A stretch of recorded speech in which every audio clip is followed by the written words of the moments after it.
So joining me today is Steve Swart, a Member of Parliament for the ACDP, the Christian Party in the South African government. Steve, welcome. What we'd like to chat with you about is kingdoms in conflict. Tell us a bit about what's happening there. Well, first of all, we see in Parliament and in Africa that there are a lot of spiritual influences here. And in particular, we see from the majority party the influence of ancestral worship, of rituals, and then from the main opposition party, we see the influence of Freemasonry.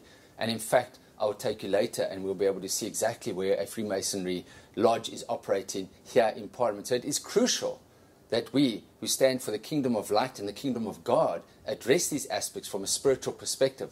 So we, in the African Christian Democratic Party, bring prayer groups and generals of intercession to Parliament so that we can address these issues from a spiritual perspective. For we know that our battle is not against the parliamentarians here, but against kingdoms and principalities that are ruling on high, but we have all authority over those as believers.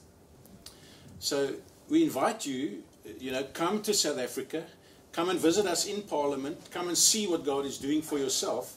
The next thing we want to ask you, Steve, is talk to us about the secrecy bill.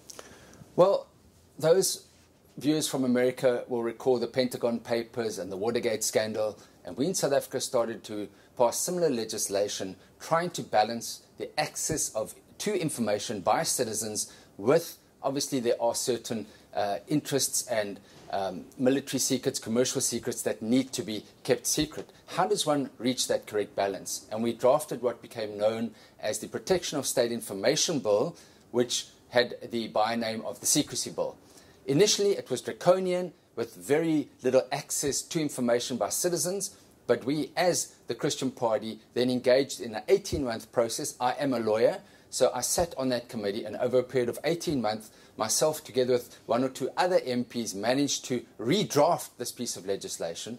Now, we give thanks to God because we are opposition, we're not in government, and we were able to experience God's favor and persuade the majority party to add new clauses. I, in fact, drafted a whole new chapter in that bill to improve it to the point where it is far better and far more acceptable to the average person in the country and allows significant access to information to protect citizens' rights in South Africa.